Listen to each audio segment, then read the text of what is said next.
en Argentine, et plus précisément à la manière dont le 50e anniversaire du coup d'État du 24 mars 1976 a été commémoré il y a moins d'un mois, principalement en Argentine, mais éventuellement aussi ailleurs. On ne parlera pas que de l'Argentine, on parlera peut-être un petit peu de la France et peut-être même plus précisément du 14e arrondissement et de ce qui s'est passé à la cité universitaire.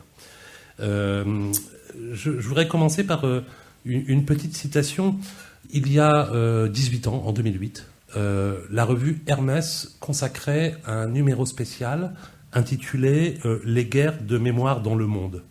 Et l'historien Marc Ferro, donc, que vous connaissez, alors à la fois historien de la Russie et de l'URSS, mais historien du cinéma, membre de l'école des Annales, etc., donnait un prologue à ce numéro et écrivait les lignes suivantes. « Plus que jamais, disait Marc Ferro, le passé et l'histoire sont sous surveillance. Ces dernières décennies, ils sont devenus de véritables enjeux politiques qui ont pris une ampleur considérable. En effet, la démocratisation de l'enseignement s'est étendue au-delà des frontières occidentales et la diffusion des connaissances historiques se fait dorénavant par d'autres moyens, le cinéma, la radio, la télévision, Internet, la bande dessinée. Ce processus n'est pas une spécificité franco-française, il est mondial. » Il continuait en expliquant que l'histoire avait un nouveau statut. Pour le dire autrement, il expliquait que l'histoire avait cessé d'être le monopole des historiens. En vérité, elle ne l'avait jamais véritablement été. Depuis très longtemps, on peut remonter aux guerres de religion au XVe et au XVIe siècle. Il y avait des récits et des contre-récits historiques qui essayaient de relater un événement. Mais indéniablement, depuis une vingtaine d'années, du fait de toute une série de transformations, et notamment les transformations liées à la prise de parole publique, en gros les réseaux sociaux, la révolution numérique, il y a aujourd'hui une démultiplication des discours sur l'histoire qui font de l'historien un acteur parmi d'autres, mais parfois relégué au second plan, du discours sur le passé. Et ça, c'est une transformation absolument réelle qui, à mon avis, est l'arrière-plan intellectuel de la séance que nous allons faire aujourd'hui. Pour dire encore les choses autrement, il y a une citation très célèbre de Michel de Certeau qui disait un événement historique est ce qu'il devient. C'est-à-dire qu'en fait, un événement historique n'est rien si ce n'est les différentes lectures qu'on va en proposer, les lectures hégémoniques qui vont éventuellement s'imposer sur cet événement, les contre-récits, etc., etc. Et donc c'est, en gros, à l'aune de ces premières réflexions très rapides, que je voudrais qu'on commence à réfléchir à ce qui s'est passé en Argentine, aux usages politiques de l'histoire que l'on peut observer aujourd'hui dans le contexte du milléisme qu'on a déjà analysé par ailleurs dans cette tribune de l'actualité latino-américaine. Et pour cela, j'ai convié deux spécialistes qui connaissent très très bien à la fois la question, le terrain.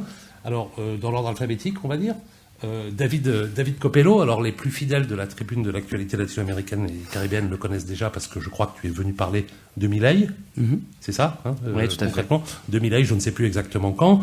Donc, David Copello, il est docteur en sciences politiques, actuellement maître de conférence à l'Institut catholique de Paris et auteur d'un livre que vous pourrez tous acquérir en sortant, puisqu'il y a une table, pour une fois, où l'on vend des livres, qui est intitulé « Les droits humains, armées, guérilla, dictature et démocratie en Argentine », complètement connecté au thème que nous allons traiter aujourd'hui, qui est paru très récemment aux presses universitaires de Rennes en 2025. Bon, David, évidemment, est l'auteur de nombreux autres travaux, mais aussi, c'est un point commun qu'on a, outre les articles scientifiques qui paraissent dans des revues de sciences politiques, etc., tu t'intéresses pas mal à la question de la vulgarisation, à la transmission des savoirs. Et je recommande notamment un article que j'avais beaucoup aimé, que tu avais publié en 2023, donc c'est déjà un petit peu ancien, dans La vie des idées, qui s'appelait « L'inquiétante étrangeté du président Milei » et qui était une sorte de premier décryptage de ce que pouvait être le miléisme, que je trouve très intéressant. Donc voilà. Premier intervenant, David Copello, et deuxième intervenante, Aurélia Gafsi, donc, qui est docteur en études ibériques et latino-américaines de Sorbonne Université, qui a soutenu une thèse récemment, en novembre 2025, donc tu es une toute jeune docteur, intitulée « Dalle, mémoire et espace public, les traces mémorielles de la dernière dictature civilo-militaire argentine à Buenos Aires et à La Plata, 2003-2019 », une thèse qui a été dirigée par Françoise Martinez, ici présente dans la salle. Et par ailleurs, Aurélia, tu as récemment co-coordonné, pour être plus précis, un dossier dans la revue Nuevo Mundo, Mundos Nuevos, qui s'intitule « Usage du passé en Amérique latine, politique mémorielle à l'échelle locale et nationale ». Donc deux véritables spécialistes de la question qu'on va aborder. Alors pour lancer tout de suite la discussion, je me tourne vers toi, Aurélia, parce que tu rentres tout juste du terrain. En fait, les commémorations du 50e anniversaire, tu les as observées en Argentine. Et j'ai envie de te dire, raconte-nous un peu ce que tu as vu. Alors, raconte-nous d'abord, moi j'ai vu ces images sur les réseaux sociaux de manifestations monstres dans le camp des victimes, on va dire, à Buenos Aires, mais aussi en dehors de Buenos Aires. Donc, qu'est-ce que tu peux nous dire rapidement, évidemment, de tes observations de terrain sur ce 24 mars 2026. Bonsoir à tous et à toutes. Merci pour cette invitation. Je suis très heureuse d'être là ce soir avec vous. Comme vous le voyez à mon magnifique t-shirt. Je dis magnifique parce que c'est une assemblée populaire qui l'a créé. J'ai donc vécu, observé ces commémorations qui ont duré toute une semaine, en particulier le 23 et surtout le 24, le jour anniversaire du coup d'État. Et c'est vrai que les photos dans la presse sont impressionnantes, donc je les ai regardées après. Et vivre, entre guillemets, de l'intérieur ces manifestations monstres, comme tu disais, ça a été très impressionnant. Très impressionnant déjà par rapport à l'émotion de ce moment-là, une émotion très particulière, puisque, comme certains interlocuteurs me l'ont dit, on est très triste de devoir, 50 ans après le coup d'État, manifester pour dire non à un gouvernement, et on en parlera, il me semble, peut-être tout à l'heure, mais à un gouvernement qui a une version de l'histoire qui va complètement contre les preuves historiques et juridiques. On est très triste aussi de se dire qu'il y a 50 ans, et un peu plus de 50 ans, la dernière dictature commençait, donc la dictature la plus sanglante de l'histoire argentine. Et en même temps, l'énergie que j'ai sentie, c'était pas de la tristesse, c'était pas du chagrin, c'était pas une énergie pesante, comme on pourrait l'imaginer, c'était au contraire un enthousiasme, une joie, un mouvement. Dans ma tête, je parle de la joie militante, c'est-à-dire qu'on était dans les rues, on chantait, on sautait, on dansait même, il y a eu des performances, des peintures en direct, des fresques en direct, des collages, énormément d'activités artistiques. Donc une énergie presque de communauté qui se réunit, on était heureux d'être ensemble les uns avec les autres, ce qui est très paradoxal finalement par rapport à la date qu'on commémorait et qu'on dénonçait. Alors, quand tu dis on, est-ce qu'on a vaguement des estimations quantitatives sur le nombre de personnes qui ont manifesté, juste pour prendre la mesure effectivement, parce que par exemple on a beaucoup parlé de ça, moi j'ai en tête, je connais beaucoup mieux le Chili, et on a commémoré, comme vous le savez, en 2023 le 50e anniversaire du 11 septembre 73, et il y a eu beaucoup d'événements commémoratifs qui ont été organisés, notamment sur le versant du gouvernement, qui étaient très impressionnants, aussi émouvants, voilà, pardon, très très émouvants, et qui dans le même temps n'étaient pas nécessairement des mouvements massifs. Est-ce que tu as une vague estimation, aussi bien pour Buenos Aires que pour le reste de l'Argentine, de la manière dont les gens se sont mobilisés ? On a une estimation. Alors évidemment, les chiffres créent toujours des conflits. Donc on a deux chiffres très différents. Du côté du gouvernement officiel, 100 000 personnes à Buenos Aires. Ça me semble très peu par rapport à la foule. Nous ne pouvions pas avancer, nous ne pouvions pas bouger. Donc les associations, elles, disent qu'il y avait 1 million de personnes à Buenos Aires. Bon, c'est très difficile de savoir. Voilà, on voit un écart énorme entre ces chiffres. Bon, voilà, je ne donnerai pas d'avis, mais en tout cas...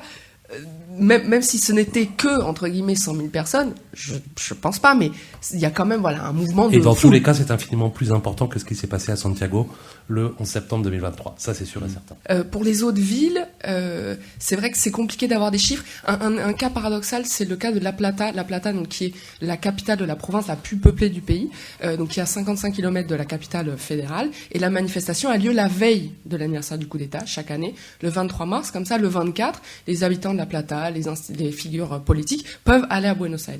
Donc j'ai été aussi à cette manifestation le 23. J'ai cherché partout des chiffres sur les sites officiels. On n'a aucun chiffre. Ce qui est très dommage parce qu'à La Plata, j'ai aussi eu l'impression qu'il y avait énormément de monde. Sur place, on m'a dit c'est la plus grande manifestation à La Plata. Là, pas de chiffres. Et pour d'autres villes, comme par exemple Córdoba, là encore, un écart. La police estime 25 000 manifestants. Les associations, presque 200 000. Donc bon, le conflit des chiffres en français ne fait que commencer. Alors, tu as vu des banderoles, tu as entendu des slogans, tu as chanté des chansons. Est-ce que tu peux essayer de résumer rapidement le cœur des revendications que portaient ces manifestants ?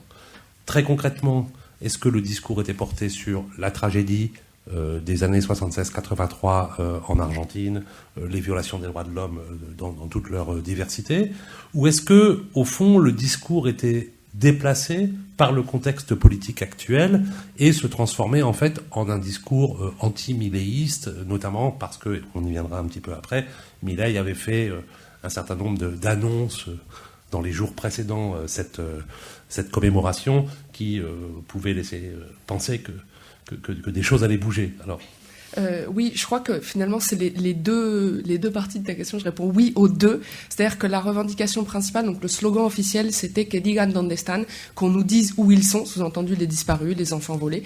Donc ça articulait à la fois la dénonciation donc, de la violence d'État, donc de la tragédie de cette époque-là, et les crimes commis par la dictature. Donc une pure continuité, une pure continuité par rapport à ce que parfois on pouvait observer fin 83, début 84 dans les rues de Buenos Aires. Tout à fait, puisque les maires de la place de Mai, pendant la dictature, disaient « Donde están ? Où sont-ils » Sauf que là, on articule la dénonciation de la dictature avec la dénonciation de l'actualité, puisque le gouvernement prône une mémoire complète. Donc mémoire complète, pour résumer, en essayant, c'est comparer finalement la violence des guérillas et la violence militaire dictatoriale pour dire que finalement les crimes de la dictature n'étaient pas si graves et étaient justifiés. Donc pour répondre au gouvernement, l'idée c'est de dire si le gouvernement veut une mémoire complète, qu'on nous dise où sont enterrés les disparus, enfin où sont les corps, les restes des disparus, où sont les enfants volés. Donc il y a une articulation des deux. On dénonce la dictature et on dénonce aussi l'actualité. David, je vais me tourner vers toi à un moment donné. Tu n'es pas venu pour rien, mais encore une question à Aurélia. Qui était dans la rue ? Je précise ma question. Est-ce que, au fond, on avait les acteurs traditionnels, clairement identifiés par les gens qui connaissent bien la question, c'est-à-dire les très anciennes associations de proches de victimes, enfin les mères et grand-mères de la place de Mai, etc., qu'on connaît tous. Est-ce que c'était, au fond, ces acteurs-là, qui sont des acteurs qu'on avait vus il y a 10 ans, il y a 20 ans, il y a 30 ans, et au fond qu'on attend, ou est-ce que il y avait aussi des représentants d'autres générations en gros, c'était des manifs de gens qui avaient vécu dans leur chair, ou en tout cas au travers de la chair de leurs proches, la dictature, où on voyait aussi des gens qui avaient 25, 30 ou 35 ans et qui étaient mobilisés. J'ai été frappée, moi, par la dimension intergénérationnelle, donc pour répondre à ta question de la manifestation. Parce qu'il y avait évidemment les associations, les mères, les grands-mères, les hijos. Mais finalement, je pense qu'à l'échelle du nombre de personnes, ces associations étaient minoritaires. Il y avait énormément d'associations de lycéens, par exemple. J'ai été émue notamment de voir une association qui s'appelle la Unión de Estudiantes Secundarios, donc une association d'étudiants de La Plata, qui était l'association de lycéens qui ont été enlevés et tués pendant la nuit des crayons, par exemple. Donc énormément de lycéens qui se sont déplacés, donc de jeunes qui sont mineurs. Énormément de familles aussi avec des enfants. Donc on avait toutes les générations, et en termes d'émotion aussi, de voir les enfants des enfants volés, donc finalement les arrière-petits-enfants des grands-mères de la place de Mai, qui étaient donc sur un camion en particulier. C'était l'illustration, l'incarnation visuelle de toutes ces générations. Alors oui, évidemment, ces enfants-là ont hérité de cette mémoire dans leur chair, mais il y avait aussi énormément de jeunes, énormément de familles, donc toutes les générations représentées, et bien sûr la génération qui a vécu, les générations qui ont vécu ce passé traumatique. David, une première réaction à ce qu'on vient de dire là, ou des ajouts, ou éventuellement des désaccords ? Non, pas de désaccord, enfin, d'autant plus que c'était Aurélia qui était sur place, mais oui. Peut-être quelques éléments sur une contextualisation de ce qui s'est passé cette année. Alors, il me semble que le 24 mars, tous les ans en Argentine, c'est un moment où il y a des mobilisations de rue qui sont importantes, voire massives, et qu'ils sont devenus, alors selon un peu le témoignage un peu au doigt mouillé qu'on voit dans la presse, dans les témoignages, etc., c'est des mobilisations qui sont devenues particulièrement massives depuis que Milei est au pouvoir. Une chose qui contribue à ça, c'est que cette année, et je suis pas sûr que ça ait été le cas les 2 années précédentes, il y a eu une seule mobilisation, c'est-à-dire que traditionnellement, depuis une vingtaine ou un peu plus, depuis le début des années 2000, traditionnellement le 24 mars, il y a la manifestation organisée par les organisations qui sont devenues de fait proches du kirchnerisme, on va dire, d'une part, et de l'autre côté, la mobilisation organisée par les associations qui sont plutôt proches de la gauche trotskiste, on va dire. Je schématise un petit peu, mais grosso modo, ça renvoie à ça, qui se mobilisent de manière séparée dans la ville de Buenos Aires. Et là, il y a eu un cortège unitaire. Et là, il y a eu un cortège unitaire avec... alors, le cortège unitaire, c'est une chose, mais il y a aussi un document qui fait l'objet d'une écriture et d'un consensus collectif. Et donc, l'enjeu, c'est aussi d'arriver à poser la signature d'une diversité d'organisations au bas de ce document. Et donc ça, c'est quelque chose qui s'est produit cette année. Et qu'est-ce qu'il disait ce document ? Alors là, Aurélien. Oui, alors, pour vous donner une idée... j'avais pas prévu le petit synopsis que je vous avais envoyé. J'avais pas prévu cette question, mais c'est le charme de... C'est magnifique. Alors ma réponse va vous faire sourire. Enfin moi elle me fait sourire. Bon, pour vous dire la quantité de personnes qu'il y avait, je n'ai pas entendu la lecture du document. Et c'est un côté très frustrant. Ça arrive toujours. Il y a tellement de monde qu'on ne peut pas rentrer sur la place de mai, surtout quand on est avec une assemblée populaire. Donc on est avec voilà les affiches. On ne peut pas avancer. Ce document, donc pour l'avoir lu après et pas écouté, voilà dans la réalité, c'est un document qui encore une fois tisse la dénonciation de la dictature et la dénonciation du présent. Alors évidemment, c'est pas du tout pour dire que Milei, même s'il y a un chant populaire en manifestation qui dit que Milei est la dictature, non, l'idée c'est pas de dire que Milei est la dictature, mais l'idée c'est de dénoncer l'usage politique que fait Milei du passé dictatorial, pour aussi dénoncer ce passé dictatorial et les crimes. Des crimes qui, je me permets de le préciser, ont encore des conséquences dans le présent, parce que le discours, notamment dans la vidéo de cette année, c'est de dire on tourne la page, on oublie. Mais alors, que fait-on des adultes, des 300 adultes qui ont 40-50 ans, qui ne connaissent pas leur identité biologique ? Que fait-on des personnes qui ne savent pas où sont leurs parents disparus ? Donc, il y a encore des conséquences dans le présent. Donc, le document tissait les deux. Voilà, avec évidemment aussi des dénonciations par rapport à l'actualité, voilà, la politique de Milei. On pense notamment à la loi des glaciers qui est aujourd'hui très d'actualité. Alors justement, on va y venir. Et là, cette fois, je me tourne vraiment vers toi, David. C'est-à-dire qu'effectivement, donc là, on a le versant, on va dire, victime, famille de victimes, ou disons, héritier d'une mémoire des victimes, et puis aussi acteur engagé contre le gouvernement actuel. Et puis de l'autre côté, effectivement, on a les acteurs gouvernementaux qui sont aussi importants dans ces moments commémoratifs. Je continue ma comparaison avec le Chili que j'avais esquissé tout à l'heure. Au moment où l'on commémore le 50e anniversaire du 11 septembre 1973, ce n'est pas une droite extrême qui est au pouvoir au Chili, c'est Gabriel Boric, et évidemment ça change complètement la donne dans le moment commémoratif, où c'est plutôt le gouvernement qui est aux manettes d'une commémoration côté victime, et une opposition qui organise des contre-manifestations. Alors, est-ce qu'on peut revenir rapidement, alors, à la fois dans un cadre assez général sur ce qu'est le discours global du miléisme, si tant est que le miléisme existe, alors Milei, sa vice-présidente Villarruel, etc., et puis aussi sur les annonces qui, à un moment donné, ont beaucoup inquiété l'opinion argentine, quelques semaines avant les commémorations, où il avait été question de libérer toute une série de personnes qui avaient été condamnées pour violation des droits de l'homme au cours des 20 dernières années. Est-ce que tu peux nous faire un petit panorama de tout ça ? Alors, vaste programme. Donc, alors effectivement, l'Argentine a son premier gouvernement d'extrême droite depuis le retour à la démocratie depuis environ 2 ans et demi. On savait au moment de l'arrivée au pouvoir de Javier Milei que ça allait être le président des 50 ans du coup d'État, ce qui était quand même, en tant que tel, créé une expectative étrange, on va dire. Alors, chez Milei, la question de la mémoire du passé dictatorial n'est pas hyper centrale dans le discours général. Elle est présente, mais elle n'a pas la centralité qu'elle a pu avoir chez d'autres présidents argentins.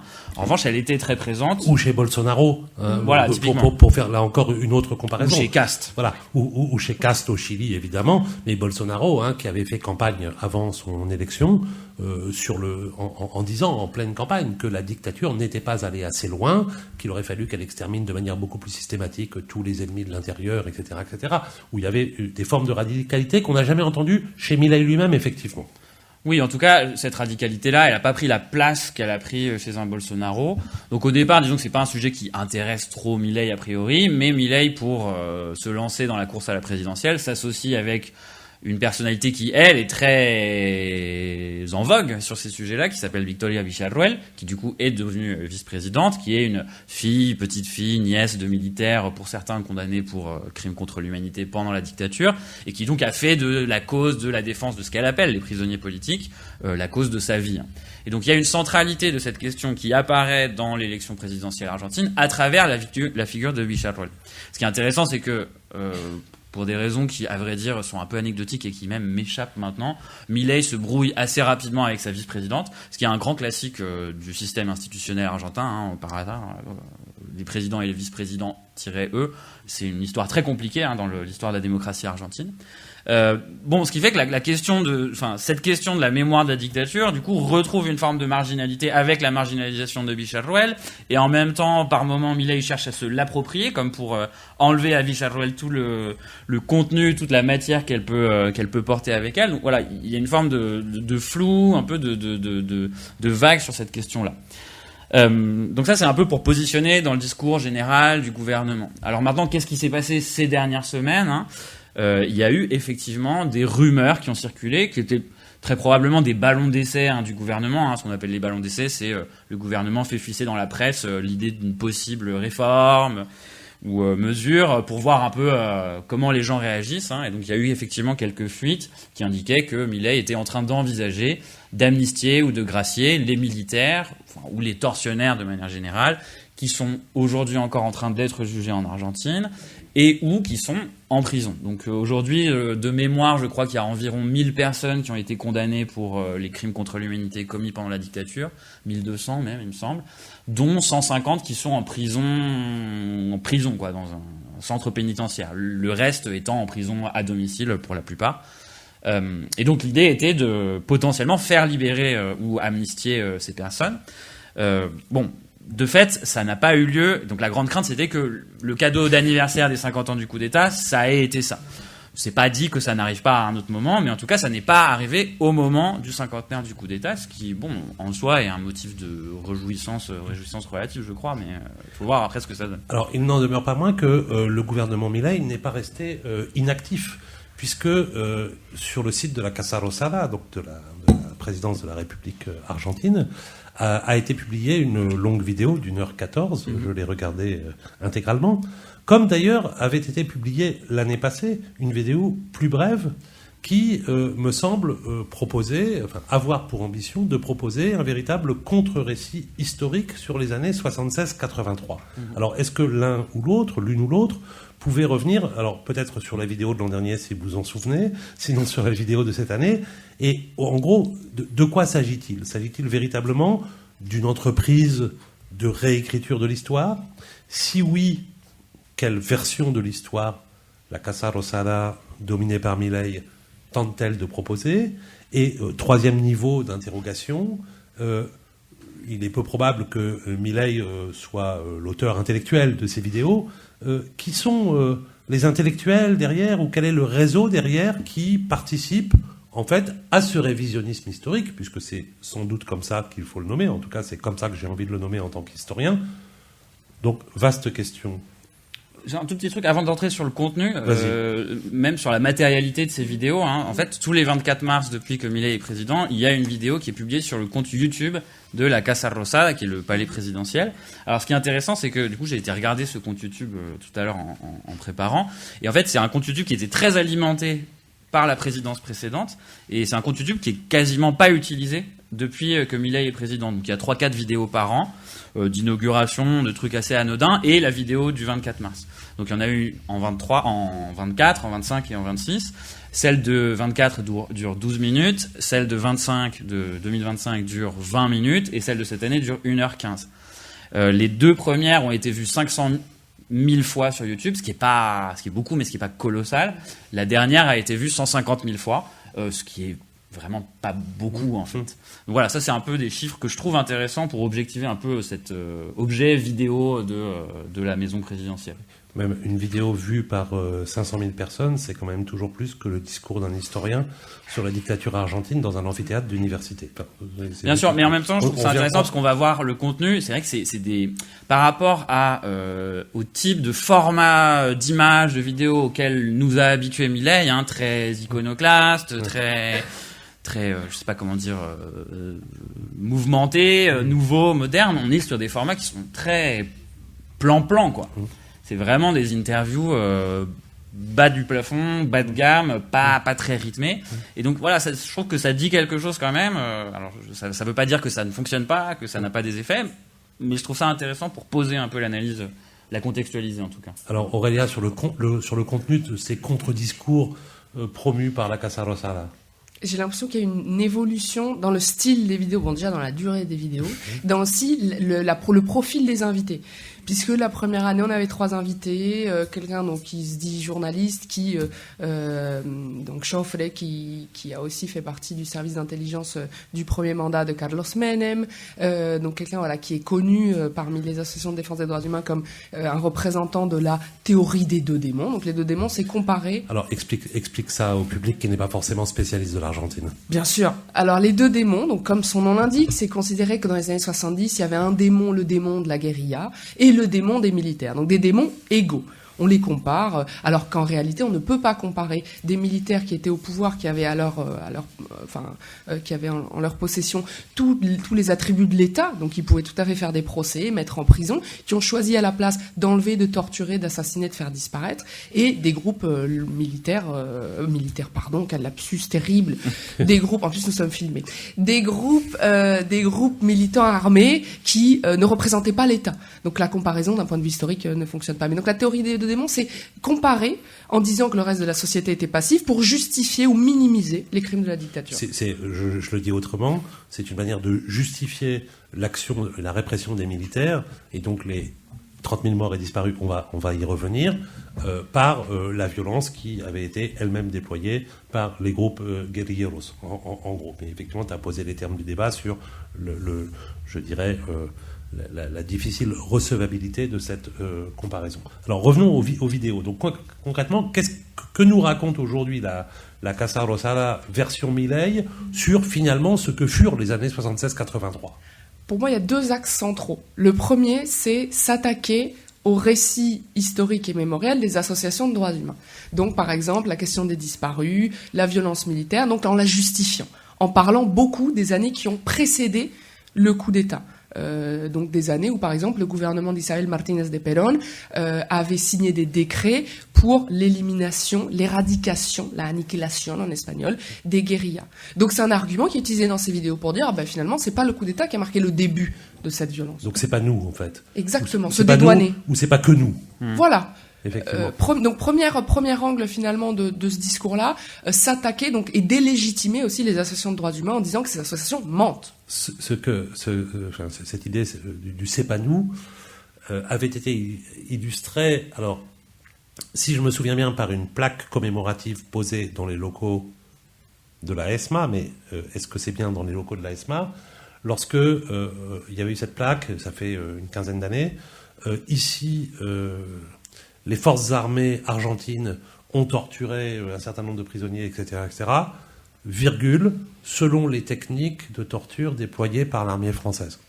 Vous connaissez cette histoire, qui avait posé une question diplomatique entre la France et l'Argentine, parce qu'évidemment, l'ambassadeur de France avait hurlé en disant mais qu'est-ce que c'est que ce truc où on est en train d'expliquer que c'est la France qui est responsable, même si par ailleurs on connaît parfaitement l'histoire de la circulation des techniques répressives. Ça, c'est autre chose. Mais à un moment donné, le fait que l'on appose, c'était peut-être pas à l'ESMA, je ne sais plus où c'était, le fait qu'on appose cette plaque était une manière effectivement de dire bon, ok, il s'est passé quelque chose, mais fondamentalement, la vraie responsabilité, elle est ailleurs. Et ça avait été une affaire diplomatique très importante jusqu'en 2018-2019. Je vous enverrai des documents là-dessus, j'ai même des photos. Mais bon, passons. Je t'ai interrompu, pardon. Donc, on se dédouane d'abord. On se dédouane. Et on attaque les associations de droits humains en disant qu'il faut maintenant faire une mémoire complète. Il faut compléter, c'est-à-dire que la mémoire que prônent les associations de droits humains serait incomplète. Il manque quelque chose. Et ce qui manque, c'est rendre hommage aux victimes d'entre guillemets la subversion, les victimes du terrorisme. Donc en fait, c'est une mémoire, ce que prône le gouvernement, qui se prétend comme complètement historique. La vidéo de l'an dernier, c'était un journaliste qui disait qu'il avait fait des recherches historiques, qu'il avait mené des entretiens, lu une longue bibliographie. À aucun moment, il est question de méthode de l'entretien, de la bibliographie lue, etc. Donc le premier axe, c'est celui-là. Le second axe, c'est une attaque aux politiques publiques de mémoire. Et cette année, dans la vidéo, ça a été particulièrement visible. Les politiques, donc, menées par les Kirchner. D'abord Néstor Kirchner, donc 2003-2007, et ensuite Cristina Fernández de Kirchner, 2007-2015. Alors là, je t'interromps parce qu'on va... Bien sûr. Est-ce qu'on peut revenir, là encore par souci pédagogique pour notre public, très rapidement sur ce qu'ont été depuis la transition, 1983, donc à grands traits, les politiques de mémoire, mais aussi quand même, parce que c'est connecté, c'est pas la même chose, mais c'est connecté, les politiques de justice, parce que c'est pas exactement la même chose. Très concrètement, ça se joue comment ? Donc, voilà, 85, les premiers procès. Ouais, donc on peut distinguer plusieurs volets. Forcément, c'est toujours plus complexe que ça, mais on essaie de distinguer quelques grandes étapes. Il y a une première étape qui se joue entre 83 et 89, en gros, sous le premier mandat présidentiel en démocratie, à l'époque du président Raúl Alfonsín, où on va juger les militaires, notamment au moment du fameux procès des juntes militaires. Enfin, les militaires haut gradés, les responsables intellectuels de la dictature, comme on dit à l'époque. Oui, alors ce qui est intéressant, c'est qu'au départ, on cible uniquement les militaires, et puis la justice fait son travail, et donc les procès se répandent à la chaîne de commandement, on va dire.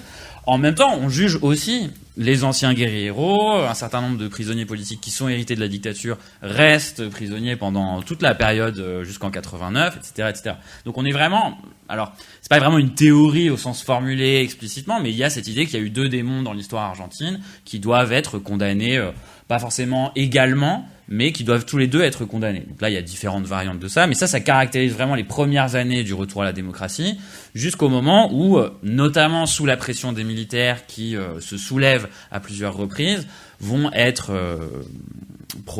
mises en place les lois qu'on appelle d'obéissance, d'abord de point final, c'est-à-dire on arrête les procès, ça suffit, et la loi d'obéissance due qui considère qu'en dessous d'un certain grade assez élevé, on considère que les militaires ne sont pas responsables pénalement des actions qu'ils ont commises dans le cadre des politiques d'extermination et de torture. Mais qu'ils n'ont fait qu'obéir aux ordres de leur hiérarchie. Donc ça, c'est la première étape. Il y a une deuxième étape qui est celle des années 90, qui va plus loin, si vous voulez, dans ce recul des politiques de justice, qui est une étape menée principalement autour du président Carlos Menem, qui avait pour particularité d'être péroniste, d'avoir été prisonnier pendant la dictature, et au nom d'une politique de réconciliation nationale, affirmer qu'il faut gracier tout ce monde-là, et donc principalement les militaires qui sont emprisonnés, et également, et ça sert de justification à ce discours, tous les anciens guerrieros qui continuaient de faire l'objet de poursuites judiciaires. Donc il y a plusieurs centaines de personnes qui sont amnistiées ou graciées à ce moment-là, et il y a une sorte de... on met une chape de plomb sur toute cette histoire,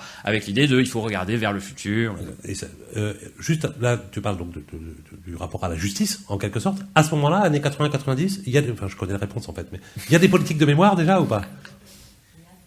Des politiques mémorielles, pardon. Des politiques de mémoire. Au-delà de la justice. C'est pas évident pour moi de répondre à cette question. C'est-à-dire que forcément, quand on s'éloigne du moment, la question de la mémoire devient de plus en plus centrale. Je suis pas sûr que la question de la mémoire soit. Je veux dire des politiques publiques. Ouais. Des politiques publiques. Ouais. Il y a des lois de réparation, il me semble, au début des années 90, qui m'avaient beaucoup surprise, parce que donc des lois de réparation, donc entre guillemets, parce que c'est évidemment pas réparable, mais donc des compensations économiques, des indemnisations. Ça, c'est plutôt de la justice transitionnelle. Oui. Donc est-ce que ça rentre dans la catégorie politique publique de mémoire? Je suis pas sûr. Enfin, je veux dire, est-ce qu'on commence à ériger, par exemple, des lieux de mémoire dans l'espace public, à Buenos Aires ou ailleurs, dans ces années-là, pour aussi inscrire dans la quotidienneté de nos déplacements dans la ville le fait que cette ville, ce pays, etc., à un moment donné, ont connu des situations de violence extrême. Je dirais plutôt qu'avec Carlos Menem, c'est l'inverse. En 98, il voulait d'ailleurs détruire l'un des plus grands centres clandestins de l'Argentine, donc l'ESMA à Buenos Aires, pour en faire un parc de la réconciliation. J'insiste sur les deux mots, un parc. C'est-à-dire un parc dans un lieu qui a été un centre clandestin. De la réconciliation. Donc finalement, oui, c'est l'inverse. Et je sais que tu fais déjà la réponse. Mais... Bon, donc ça, c'est la première phase, ok. Voilà, et puis il y a une phase de laquelle on vient de sortir quelque part, qui commence autour de 2003 avec l'arrivée au pouvoir de Néstor Kirchner, qui est élu pas par hasard mais avec une base sociale assez floue et qui donc va s'appuyer en grande partie sur le mouvement de défense des droits humains en Argentine, en se revendiquant de la génération réprimée pendant la dictature et en enclenchant toute une série de politiques de mémoire mais aussi de justice, puisque en gros dans la configuration entre 2003 et 2005, les lois d'amnistie, les lois d'obéissance due, les lois de point final sont annulées par le Parlement et par la Cour suprême, mais dans une configuration politique très liée à cette nouvelle présidence, ce qui permet la réouverture des procès en Argentine et un processus de justice qui, pour le coup, continue toujours aujourd'hui, et notamment avec un certain nombre de procès d'envergure colossale, la méga causa Ehma est un des exemples, mais il y en a d'autres. Et donc là, on entre dans cette phase-là qui s'accompagne aussi, pour le coup, comme tu posais la question, de politique de mémoire. C'est ça. Et alors, c'est dans cette seconde phase, évidemment, éminemment politique. Vous comprenez bien que l'inauguration de cette phase, c'est l'arrivée du kirchnerisme au pouvoir. À la fois, c'est une nouvelle phase judiciaire où on va juger non pas les hauts responsables intellectuels de la dictature qui ont déjà été jugés et condamnés en quelque sorte, mais plutôt les bourreaux du quotidien.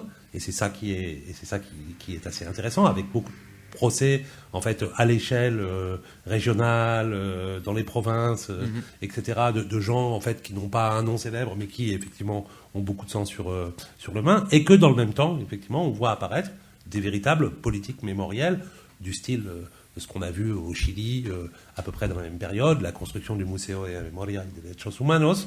Et donc, alors moi, si j'insiste un peu là-dessus, si je voulais vous faire revenir sur très rapidement, à grands traits, sur ces dernières années, ces 40 dernières années, en quelque sorte, c'est en fait pour vous poser une question qui, moi, me perturbe depuis très longtemps. Moi, j'ai longtemps défendu devant mes étudiants l'idée que les pays latino-américains, ou d'ailleurs pas forcément latino-américains, les pays qui avaient connu des violences extrêmes et qui, à un moment donné, avaient jugé, au fond, étaient relativement à l'abri du retour des spectres du passé, en quelque sorte. Et que, au contraire, les pays qui avaient clôturé une dictature en mettant un couvercle sur le passé, du style le Chili, du style le Brésil, au contraire, présentaient tous les risques de voir ressurgir les démons du passé. Et au fond, analyse qui, moi, me semblait parfaitement confirmée par l'arrivée de Bolsonaro au pouvoir, jusqu'au moment où, effectivement, Milei arrive avec Villarruel, etc. Alors, moi, concrètement, quand même, qu'est-ce qui s'est passé, concrètement? Moi, j'ai du mal, vraiment, là, pour le coup, c'est pas une question de mise en scène pour le débat. Bon, moi, il y a quelque chose qui m'échappe. C'est-à-dire que, comment la société argentine, qui est une société qui est quand même incroyablement meurtrie, parce qu'il s'est passé en 76 et 83, et cette meurtrissure, c'est pas seulement la meurtrissure des gens qui l'ont vécu, c'est une meurtrissure qui on le sent beaucoup dans la société argentine, qui s'est transmise de génération en génération. Mon collègue Denis Merklen a récemment prononcé une conférence qu'on va publier bientôt, où il a vécu la dictature en Argentine, où il exprime ça de manière presque très, très viscérale, hein, sur rapport à la violence extrême qu'il y a eu dans ces années-là. Bon, comment c'est possible qu'une société qui a connu ça, à un moment donné, quand même, puisse souscrire au discours révisionniste porté, partiellement du moins, par ce gouvernement, et parfois écouter, voilà, béatement les discours. Qu'est-ce qui se passe? Qu'est-ce qui s'est passé en Argentine, de ce point de vue-là? Et c'est compliqué comme question, hein, j'en suis bien conscient. Je pense que David a avancé un début de réponse tout à l'heure en disant que la mémoire, c'est pas le cœur du discours de Milei.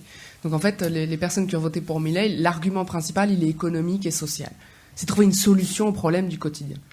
Donc Milei, il n'a pas été élu sur un programme de révision mémorielle.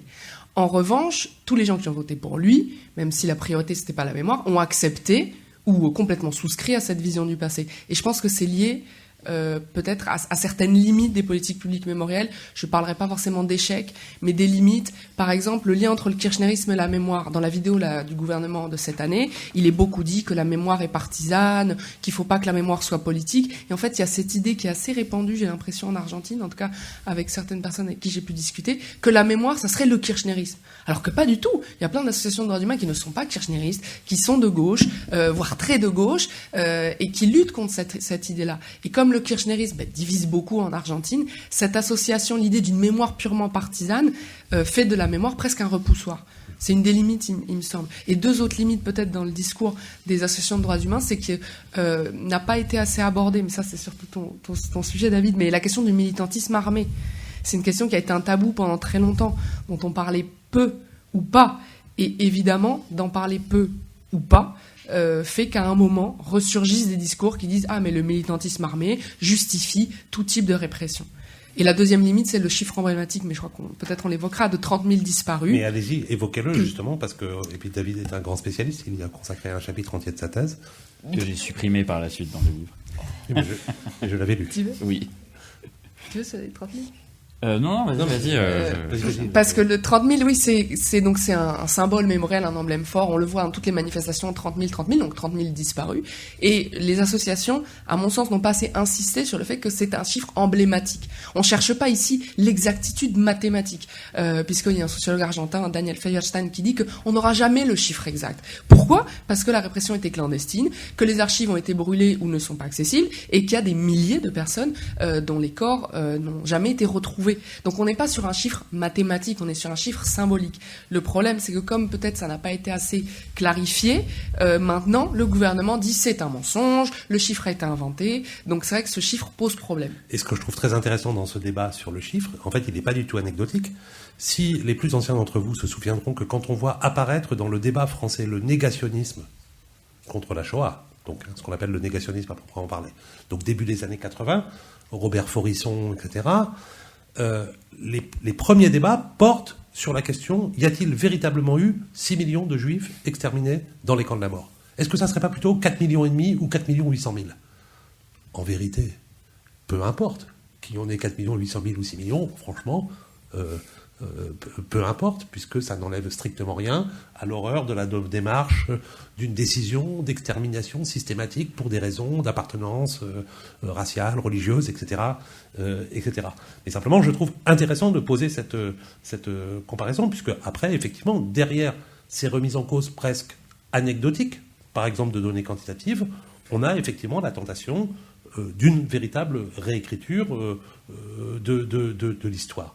Alors, tu voulais ajouter quelque chose là-dessus sur les 30 000 ? Alors, c'est pas sur les 30 000, mais sur ta question de départ qui nous a amené là. C'est de comment on peut expliquer qu'un pays qui a mené autant de politiques, de mémoire, etc., se retrouve dans une situation comme ça. Moi, je commence une réflexion qui n'est pas encore tout à fait aboutie, qui est vraiment une réflexion de politiste pour le coup. Une des caractéristiques institutionnelles de l'Argentine, c'est que c'est un système où la haute fonction publique est très politisée, est très partisane. C'est pas propre à l'Argentine, c'est propre à quasiment tous les pays américains, y compris l'Amérique du Nord. Donc, en un sens, à partir du moment où un enjeu tel que les droits humains acquiert une forme de centralité politique dans les politiques gouvernementales, cet enjeu va être politisé au sens de partisaniser, quoi. Et donc, bon, moi, ça me paraît pas choquant de dire qu'il y a eu une forme de partisanisation de la mémoire autour des droits humains dans les années 2000 avec le kirchnerisme en Argentine, ce qui me paraît pas un mal en soi, mais ce qui me paraît plutôt une forme de réalité sociologique.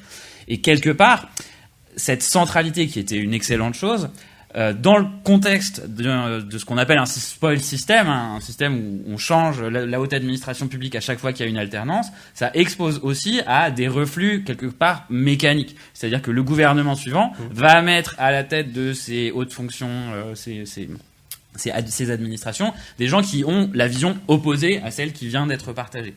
Voilà, ce qui, à mon sens, permet quand même d'expliquer un certain nombre de choses qui se sont produites pendant le gouvernement de Mauricio Macri, qui n'est pas allé aussi loin que celui-ci, mais quand même qui avait placé un certain nombre de personnes qui avaient à cœur de produire un contre-discours par rapport à ce qui avait été formulé avant. Puis le retour des péronistes entre 2019 et 2023, avec un retour au discours précédent, plus ou moins. Et là, forcément, à chaque fois qu'il y a un coup de balancier, en fait, cette politisation des droits humains qui est logique dans le système institutionnel argentin crée la potentialité des revirements. Alors que, je ne sais pas dans quelle mesure ça fonctionne, mais il me semble que la mémoire de la Shoah en France n'est pas positionnée dans une forme de vulnérabilité par rapport à ces questions-là. Oui, parce que évidemment, ça reste à voir. Il y a une beaucoup plus grande continuité, on va dire, des hauts fonctionnaires en France, indépendamment des alternances politiques. Ça, c'est sûr et certain dans tous les domaines, comme en particulier dans le domaine des politiques de mémoire.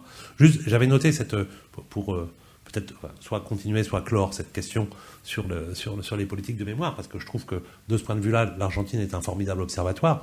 En 2017, deux politistes, Sarah Gainsberger et Sandrine Lefranc, ont publié un livre important qui s'appelle « À quoi servent les politiques de mémoire ?» Et la présentation de ce livre, au fond, nous renvoie directement au contexte argentin. Oublier le passé, c'est se condamner à le répéter. Depuis la fin des années 90, cette idée a inspiré le développement massif de politiques de mémoire partout dans le monde. C'est ce qu'on appelle le Memorial Turn, fin des années 90, début des années 2000, qu'on observe partout, dans l'ex-Yougoslavie, en Europe occidentale, dans les Amériques, évidemment. Donc le développement massif de politiques de mémoire partout dans le monde, musées, mémoriaux, monuments, éducation civique et institutions se sont chargés d'écrire ensemble l'histoire, d'honorer les victimes, de dire le bien et le mal, de permettre aux citoyens et aux gouvernants de construire des sociétés pacifiées. Mais ces politiques n'ont pas rempli leurs objectifs.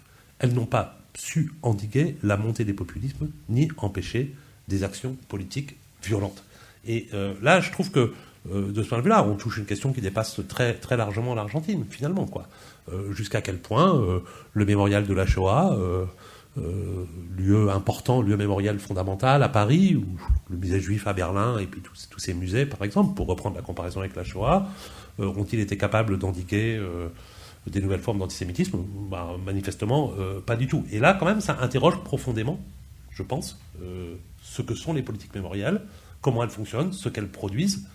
Bon, je ne sais pas si on a envie d'aller plus loin là-dessus, parce que ce n'est pas exactement notre sujet, mais je trouve que l'Argentine nous dit quelque chose de très important de ce point de vue-là.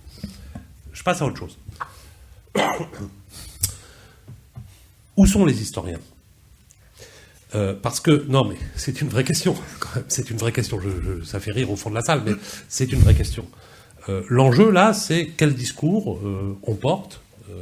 Ce qu'on appelle les guerres de mémoire aujourd'hui, c'est quel discours contemporain et concurrentiel observe-t-on pour raconter ce passé violent, traumatique, du terrorisme d'État, etc., etc. Donc on a bien compris, on a un camp qu'on peut identifier pour aller très très vite au camp du kirchnerisme, qui a à un moment donné développé une certaine vision favorable aux victimes, destinée à juger, et puis bon, un contre-récit aujourd'hui porté par le gouvernement. Ok, mais là ça reste des paroles, comme tu l'as très bien dit, finalement partisanes, rentrées dans un jeu politique. Que font ces gens du discours scientifique des historiens, du consensus historiographique international qui existe, peu ou prou, à l'exception de quelques polémiques sur des points de détail, sur ce que fut la dictature argentine.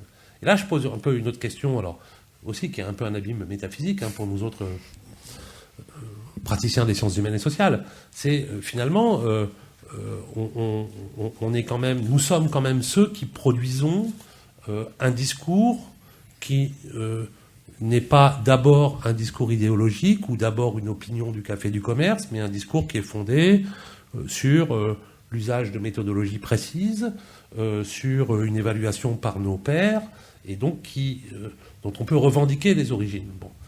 Aujourd'hui, les historiens interviennent-ils dans le débat public et dans ce contexte, on va dire, révisionniste, porté par le gouvernement ? Et je vous pose cette question-là parce que moi, un des textes qui m'a le plus... Je parle trop comme animateur ce soir, je suis désolé. Mais un des textes qui m'a le plus marqué il y a longtemps maintenant, c'est le fameux Manifesto de los Historiadores Chilenos, paru en 98. Donc on est 7 ans après la transition.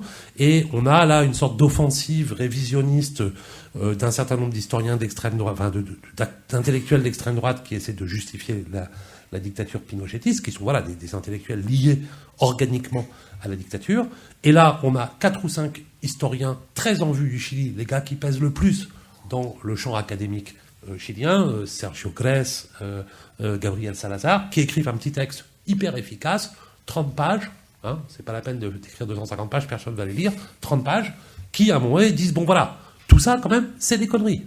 Il y a un consensus historiographique que nous autres historiens chiliens, mais aussi historiens états-uniens, mais aussi historiens européens, qui travaillons sur ce qui s'est passé le 11 septembre 1973, tout le monde est d'accord.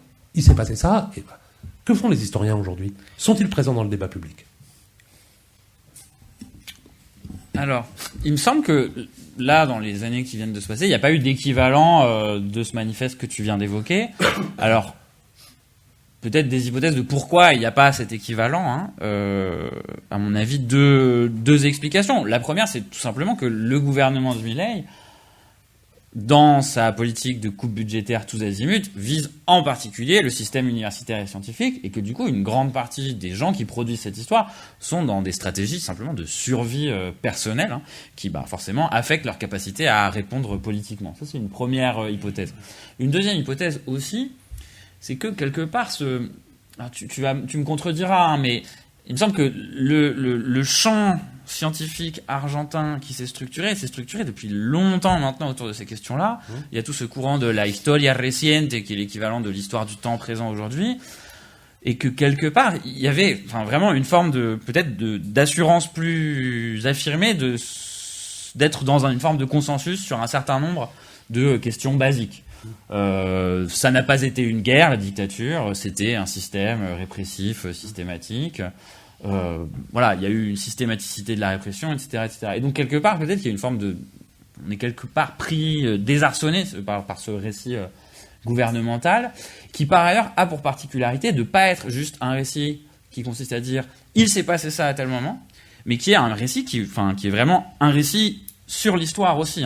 Tous les discours là qui sont publiés en vidéo tous les 24 mars, c'est toujours un récit de « on ne vous a pas raconté la vraie histoire ».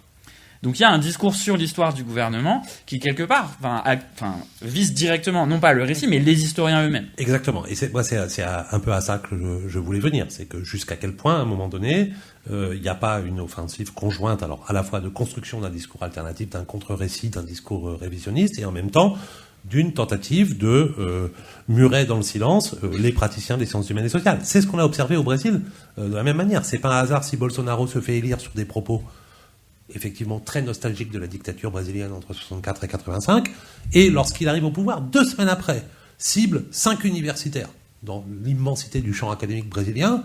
Alors évidemment, un qui travaille sur en gros l'histoire de l'homosexualité au Brésil, on n'en entendait pas de moins de Bolsonaro, mais aussi Rodrigo Pato Samota, qui est un des grands spécialistes de l'histoire de la dictature brésilienne, incontesté, une star internationale de la dictature brésilienne, qui se fait massacrer massacrer, je veux dire, verbalement, etc., voué aux gémonies par le gouvernement. Et je trouve que c'est intéressant quand même d'observer ces éléments conjoints. Tu veux réagir là-dessus, oui, Aurélia ? Je trouve qu'il y a un paradoxe dans le gouvernement actuel, c'est que oui, le système universitaire et les historiens notamment sont accusés d'endoctriner. Ça, c'était l'an dernier, dans la vidéo de l'an dernier. Le titre, c'était la liberté de connaître notre histoire. Mais en même temps, je pense, alors j'entre dans presque un commentaire psychologique, je me permets quand même.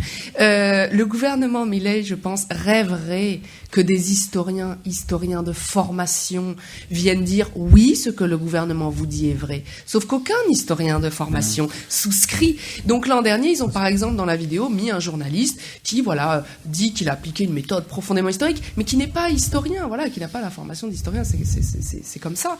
Mais donc je pense qu'il y a ce paradoxe d'une attaque au travail des historiens. D'ailleurs, je vous conseille donc tous les livres qui sont sur la table, mais en particulier celui de David, mais aussi celui de Marina Franco et de Claudia Feld, traduit en français donc sur l'ESMA, donc le centre clandestin. Donc il y a des historiens qui luttent encore aujourd'hui depuis leur point de vue d'historien. Et quand tu disais mais où sont les historiens, moi une réponse qui me venait spontanément, c'est ils étaient dans la rue aussi. Les historiens, je les ai croisés. Donc c'est des historiens aussi militants. Donc alors, ils sont militants et historiens à la fois, mais quand ils écrivent et qu'ils publient, ils le font pas sous la casquette de militants. Mais je pense qu'il y a ce paradoxe chez le gouvernement de presque une frustration de ne pas pouvoir dire qu'ils ont un consensus scientifique de la part d'historiens. Parce que le consensus, il n'existe pas seulement parmi les historiens argentins, il existe aujourd'hui dans la communauté internationale des historiens, indépendamment, je vous dis, évidemment, toujours de points de polémique, etc., de discussion, mais globalement, aujourd'hui, incontestablement, il y a un consensus. Mais ça, c'est important ce que tu dis, parce que il y a un consensus qui existe sur un certain nombre de vérités historiques, mais qui a un consensus qui n'exclut absolument pas les controverses historiennes, qui sont nombreuses, nourries, etc., et très intéressantes, en fait. Et c'est ça qui est très particulier dans le discours du gouvernement dans les vidéos, c'est qu'il y a cette idée que on vous a raconté seulement une moitié de l'histoire et on ne vous a jamais parlé. Et là, ils te sortent une liste de trucs qui sont archi connus et archi documentés dans tous les travaux des historiens et les meilleurs travaux d'historiens, etc. Mais forcément réinscrits dans un discours anti-gouvernement kirchneriste, anti-science, etc., qui est quelque part bizarre et peut-être contribue aussi à désarçonner quelque part la réponse. Parce que quand Agustín Laje, qui est un idéologue de l'extrême droite argentine, l'animateur de la vidéo d'il y a un an, dit on ne vous a pas parlé du fait que il y avait de la répression par les militaires de mouvements armés avant le coup d'État de 1976, qu'il y avait la AAA qui était un commando parapolicier, etc. C'est hyper bizarre en fait. Tout le monde sait ça. Donc quelque part c'est très déstabilisant. Et je pense qu'il y a une capacité aussi de déstabilisation du gouvernement face à ceux qui pourraient lui porter la contradiction dans ce côté un peu baroque. Et notamment baroque aussi, je reviens aux vidéos, des figures qui interviennent dans ces vidéos. La première année, il y a un type qui s'appelle Luis Labraña, qui est un ancien militant de Montoneros, qui s'est fait un nom ces dernières années en disant que c'était lui qui avait inventé le chiffre des 30 000 disparus. Donc c'est un type un peu bizarre en fait, et quelque part le mettre en avant, c'est assez étrange, c'est difficile de réagir à ça. Une figure un peu atypique aussi, c'est celle de la dernière vidéo, la personne de Miriam Fernandez qui témoigne, qui est une des petites filles dont on a récupéré l'identité.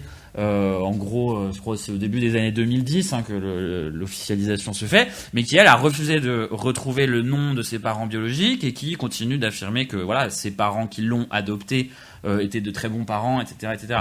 Donc voilà, forcément, c'est aussi une victime de la dictature, cette personne qui témoigne en dénonçant le récit politisé des kirchneristes, et donc c'est très inconfortable de contre-attaquer sur ce discours-là. Et donc là, il y a une forme d'habileté du gouvernement milléiste d'appuyer aux endroits où effectivement, quelque part, ça, je sais pas si ça fait mal, mais où c'est compliqué en fait. En tout cas, ce que je voudrais dire ici, c'est que la délégitimation,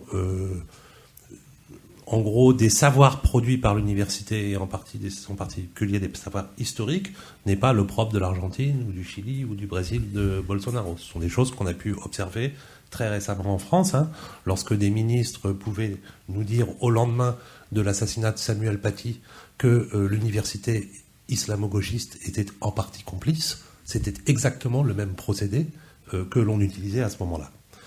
Je termine, on est en retard. Je vais bientôt passer la parole au public. Mais je voudrais quand même qu'on évoque, alors évidemment, les commémorations. Il y a une diaspora argentine. Il y a aussi une mémoire du coup d'État du 24 mars 1976 qui n'est pas seulement portée par les Argentins, qu'ils soient en Argentine ou dans la diaspora. Et donc je voudrais rapidement évoquer ce qui a pu se passer à l'étranger. Et en particulier, je voudrais que vous reveniez, pour le public, éventuellement les membres du public qui ne seraient pas exactement au courant, sur ce qui s'est passé à la cité universitaire Boulevard Jourdan, ici, à Paris, autour justement de cette mémoire du 24 mars 1976. Il me semble Et je vous écoute, mais enfin, Il me semble qu'en février donc, de cette année, le directeur de la Casa Argentina, donc de la cité universitaire, donc directeur dont j'ai oublié le nom, je vous laisserai Santiago Mucio. Merci beaucoup. Bon, je pense que c'est un oubli peut-être volontaire. Il y a des oublis conscients, inconscients. Bon, on va pas entrer dans du Enzo Traverso, excusez-moi, mais a fait retirer donc une plaque en mémoire des disparus de la dictature argentine. Une plaque qui était dans le hall de la Casa Argentina. Et on pourrait se dire, bon, est-ce que c'est grave? Oui, c'est grave. Oui, c'est grave d'un point de vue symbolique, politique. C'est extrêmement grave de retirer une plaque. Parce que retirer une plaque, c'est pas juste retirer une plaque, c'est dire on ne veut plus non seulement en parler, mais on considère peut-être que c'est faux. Enfin, c'est un geste politique qui peut être interprété de différentes façons. Évidemment, ce directeur de la Casa Argentina incarne la posture du gouvernement officiel. Donc la communauté académique et militante en France s'est mobilisée donc pour dénoncer cette plaque retirée, pour exiger qu'une autre plaque soit posée. Bon, évidemment, la direction de la Casa Argentina ne l'a pas fait, mais ça a donné l'occasion finalement à des associations, notamment la CAF, donc l'Assemblée de citoyens argentins en France, de reposer une plaque. Donc je n'y étais pas puisque j'étais en Argentine, mais pour avoir vu un petit peu les photos, donc de rendre hommage aux disparus de la dictature le 24 mars, donc à la cité universitaire. Ensuite, il y a eu un parcours, il me semble, notamment dans le 13e arrondissement. Il y a une rue en mémoire des 2 religieuses françaises qui ont été séquestrées, torturées, assassinées par la dictature, Alice Dumont et Léonie Duquet. Donc en France, il y a eu cet acte symbolique pour non seulement rendre hommage aux disparus, mais encore, comme en Argentine, dire non à ce directeur de la Casa Argentina qui finalement est le relais de la politique mémorielle révisionniste du gouvernement Milei. Oui, et puis peut-être plus largement sur ce directeur de la maison argentine à Paris, qui est une des plus grandes maisons de la cité universitaire, qui a une autonomie, ce qui donne un peu des marges de manœuvre à ce nouveau directeur qui est arrivé il y a environ 2 ans, qui est une figure reconnue de l'extrême droite argentino-européenne, qui a interdit un certain nombre d'événements dans le cadre de sa maison argentine, qui a fait expulser un certain nombre de résidents parce qu'ils étaient sur sa liste noire politique, et qui interdit l'organisation d'événements sous prétexte qu'on n'a pas le droit d'organiser des événements politiques à la maison de l'Argentine. Mais évidemment, un samedi sur 2, qui se retrouve à la maison argentine à Paris, l'Institut de formation politique dirigé par Marion Maréchal Le Pen et ses petits invités qui viennent débattre de sujets style remigration, grand remplacement, etc., etc. Donc il y a des petites bandes de petits nazis qui viennent tous les samedis à la maison argentine, qui sont repérés par les résidents, qui voient les choses de manière très étrange. Et donc c'est pour vous dire que la maison argentine n'a évidemment rien organisé à l'occasion du cinquantenaire du coup d'État en Argentine, et que du coup les commémorations organisées par les résidents et les ex-résidents qui se sont fait virer ont été organisées par la maison de l'Allemagne qui les a chaleureusement invités, et c'était une très belle soirée. D'ailleurs, je lance cette hypothèse en guise de conclusion, mais peut-être qu'elle peut être contestée. J'ai le sentiment, vu de Paris, pour le coup j'étais pas sur le terrain, que la commémoration du 24 mars 76 a été beaucoup moins importante que ne l'a été celle du 11 septembre 73. En 2023, la mairie de Paris avait déployé une véritable politique chilienne de mémoire sur le coup d'État, avec non seulement plusieurs manifestations organisées, un gros colloque directement financé par la mairie de Paris, mais aussi, je ne sais pas si vous vous souvenez, la façade de l'hôtel de ville ornée du portrait d'Allende. Le Chili était présent le 11 septembre 2023 dans Paris.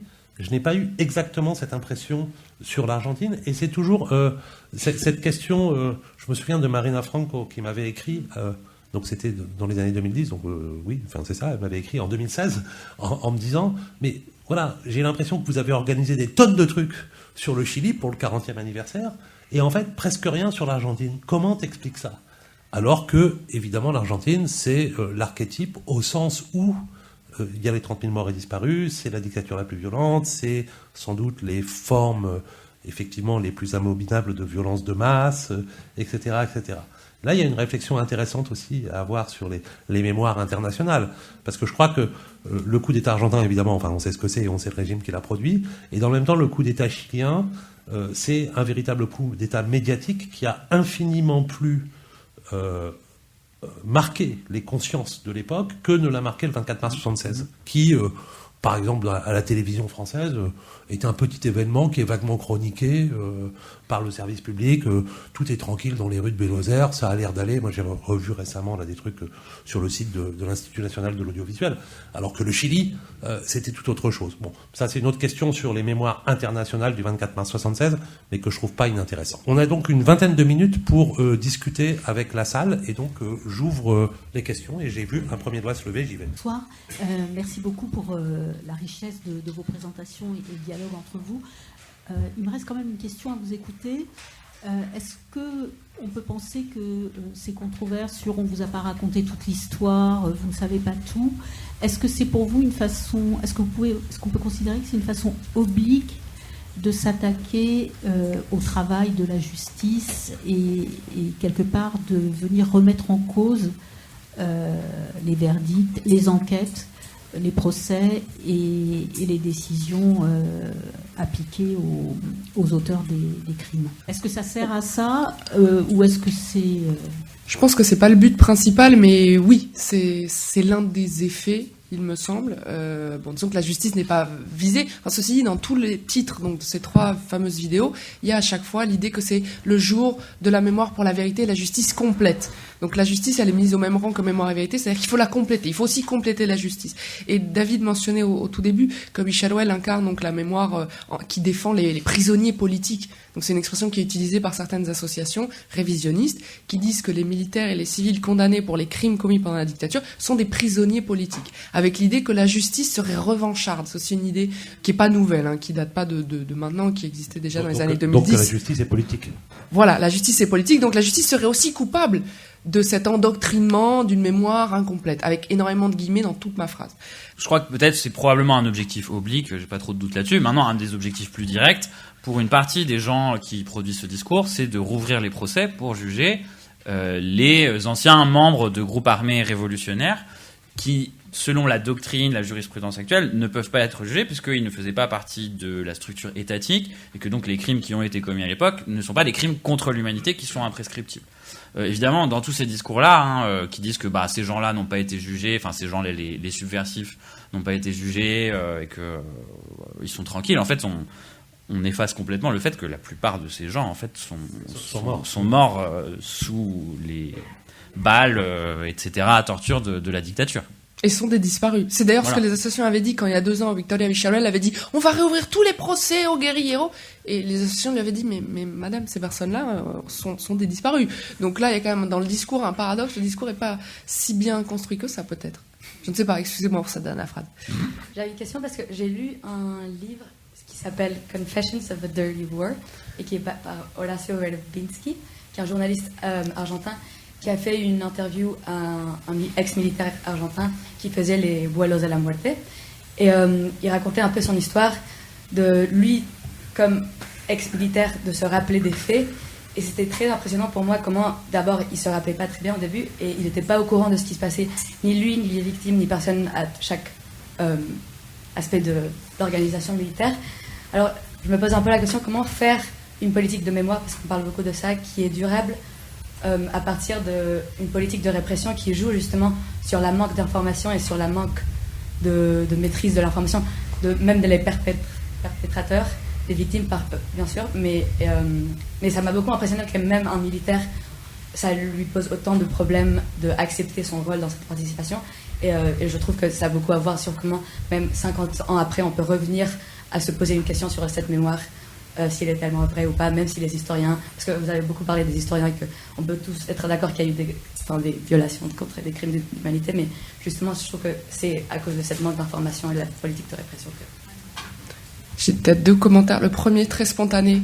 La traduction du titre du livre est à la fois très mauvaise et très bonne. Pourquoi très mauvaise? Parce qu'historiquement, Guerra Sucia en espagnol, donc la guerre sale, c'est une expression qui est très utilisée dans les années 80-90. Donc c'est une bonne traduction dans le sens où ça illustre, disons, un point de vue de l'époque. En revanche, historiquement, ce n'était pas une guerre, hein, comme l'a bien dit David. Donc c'est une très mauvaise traduction du titre. Et oui, par rapport à cette question du manque d'information, il y a ce qu'on appelle un pacte de silence entre la majorité des militaires de la dictature. Donc c'est-à-dire que très peu ont parlé. D'ailleurs, celui que vous évoquez, donc Adolfo Silingo, est l'un des rares à avoir témoigné. Donc c'est vrai que ça complique la possibilité de reconstruire ce qui s'est passé.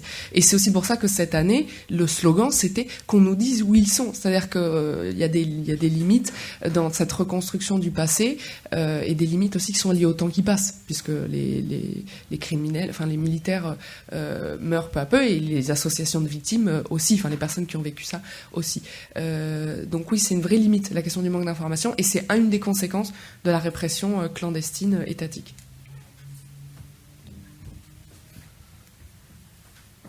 Bonsoir. Merci pour vos interventions.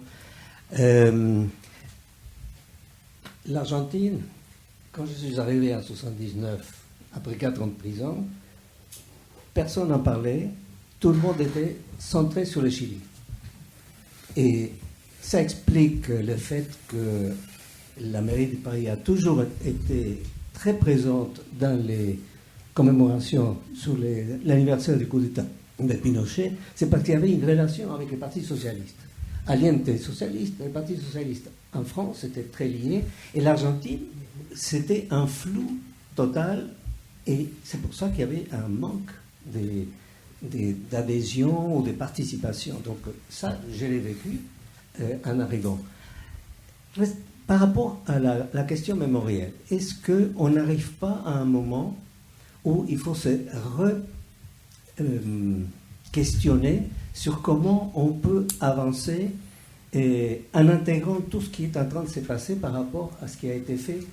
Est-ce qu'il y a quelque chose par rapport à ta question, comment ça se fait que 50 ans après, on est dans cette situation de questionner, même si la dernière enquête sur les votants de Milei, la plupart ne met pas en cause la question de la dictature. Donc il y a quelque chose à réfléchir sur comment aborder maintenant la question mémorielle, au-delà des plaques, au-delà des organisations et de discours habituels des associations des droits de l'homme. C'est une question et là, je vais raconter une anecdote. En 2010, moi, je connaissais Tsvetan Todorov. Et il m'a demandé de le renseigner sur l'Argentine parce qu'il était invité pour donner une conférence. Sur son livre. Sur son livre. Roussos de la mémoire. Je donne un tas... Il a failli mourir là-bas. Oui, je sais. Lâché par... Je sais. Donc, je lui donne un tas de contacts, Haroldo Conte, à l'ESMA, le musée de la mémoire. Et lui, il va, et au retour, il écrit un papier dans El País en disant c'est pas la mémoire complète. Et c'est à partir de là qu'il a commencé. Je pense que beaucoup, c'est Benjamin Menendez, il a dit à la télévision, comme il a dit Todorov, il y a un problème avec la mémoire, etc. Et voilà.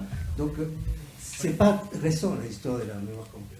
Je fais un commentaire là-dessus. Donc Todorov, à la fois, Tzvetan Todorov, c'est une légende, on va dire, intellectuelle du second XXe siècle global. Enfin, il a écrit des livres très importants, etc. Mais ce livre, effectivement, Usos et Abusos de la Memoria, qui est un livre assez complexe. C'est moins qu'il dit que c'est des mémoires incomplètes. C'est surtout qu'il dit qu'à un moment donné, on ne peut pas continuer à vivre aussi bien en termes individuels, personnels, existentiels, qu'en termes collectifs de mouvement social, comme des victimes. Que c'est pas possible, la posture victimaire devient insupportable. Ce qu'on peut discuter. Mais simplement, quand le livre est traduit en espagnol, moi je l'ai vu, Todorov, dans l'amphithéâtre du Museo de Memoria et de los Derechos Humanos à Santiago en 2013. Il arrive, il fait sa conférence en disant « Eh les gars, faut arrêter de faire les victimes. » Dans la salle, vous avez des gens de 75 ans qui ont perdu leur mari, leur frère, leur fils, leur machin, etc. Ils disjonctent. Et on entend bien le truc. Alors, à Santiago, c'était resté relativement calme, parce que notamment, ils avaient mis un système où on ne pouvait pas poser de questions dans la salle, etc. C'était très, très contrôlé. Donc voilà, à Buenos Aires, il a failli se faire lyncher, à un moment donné. Donc, mais aujourd'hui, bien sûr, c'est un discours... vous savez, enfin, je me permets un commentaire, je suis désolé, parce que moi, c'est des questions qui m'intéressent beaucoup quand même. J'ai commencé en citant le numéro de la revue Hermès, Les guerres de mémoire dans le monde, etc., qui sort en 2008. Pourquoi la revue Hermès, elle fait ça en 2008 ? Parce qu'on est au début du mandat de Sarkozy, et que c'est le moment où la France, à un moment donné, est déchirée sur ces questions-là. Où c'est la question de la repentance coloniale, et où Sarkozy dit, bon ben, voilà, maintenant, on va arrêter, hein, on ne va pas se battre la coulpe éternellement, etc. La colonisation, elle a eu aussi... Donc on ne peut pas... On va pas vivre politiquement comme des victimes parce que nous avons été des colonisateurs. Et par ailleurs, la colonisation a eu de bons aspects. Et en face de ça, en gros, il y a les indigènes de la République qui disent, on est mal intégré dans la République contemporaine. 2, on a payé de notre sang pendant les 2 guerres mondiales, etc., etc. Bon voilà. Et là, on a la cristallisation d'un débat qu'on avait déjà vu d'ailleurs à d'autres moments auparavant. Et ça c'est quelque chose qui est récurrent depuis le début des années 2000. Mais sur la question, alors je sais plus, tu leur as posé une question Sur la mémoire. Oui, qu'est-ce qu'on fait maintenant ? C'est quoi l'étape d'après, quoi ? Oui. Voilà, allez-y. Peut-être 2 choses. Moi, une qui m'inquiète un peu. Parce que finalement, là, le gouvernement, quelque part, a fait des choses symboliques très fortes, mais n'a pas fait grand-chose d'irréversible, on va dire, il me semble. En revanche, là, par exemple, la dernière vidéo, il y a 2 témoignages, hein, la dernière vidéo du 24 mars, un de cette petite fille de disparue et une autre qui est le fils d'un militaire qui a été kidnappé et probablement, qui est mort en détention, on ne sait pas s'il a été tué ou pas, par une organisation armée de gauche dans les années 70, avant la dictature, qui s'appelle Arturo Larrabure. Et donc ce type, en fait, est aujourd'hui assesseur en droits humains au ministère de la Défense en Argentine. Et en gros, ses fonctions, c'est quoi ? Enfin, son travail, ça consiste à faire quoi ? Ça consiste à organiser des conférences dans les instituts de formation des militaires aujourd'hui en Argentine pour transmettre cette vision du récit historique, cette mémoire-là, etc., dans laquelle il raconte son histoire familiale avec son père qui a été tué par la guérilla, mais qu'il inscrit tout ça dans ce discours de la mémoire complète. Et donc, quelque part, en fait, c'est pas dans les grandes vidéos, dans les grands discours du président, etc., mais bon, quelque part, il y a une génération de militaires, entre autres, de membres des forces armées, qui sont en train d'être formés idéologiquement, dans leur rapport à l'histoire, à la mémoire, à partir de ces coordonnées-là. Et donc ça se passe en sous-marin, et je trouve que c'est assez inquiétant pour le futur du rapport entre la démocratie, ses forces armées, police, armée, etc., etc.